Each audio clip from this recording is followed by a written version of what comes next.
Ano yung inumin natin? Ano yung inumin natin doon? Diretso na tayo doon.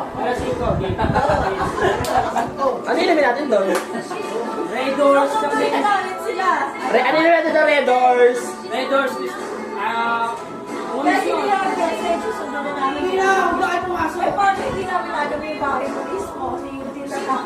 Abang ako eh.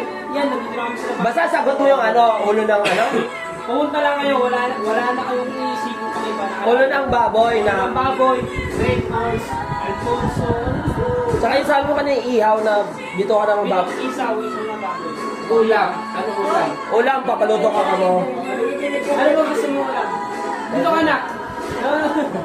Sabi nga niya, parang alam ko ito si Ryder. Sa kanya. Basta kasado na yun, Bebes ha. Bukas yun ha. Bukas. Okay, wag mo kakalimutan naka-record yun.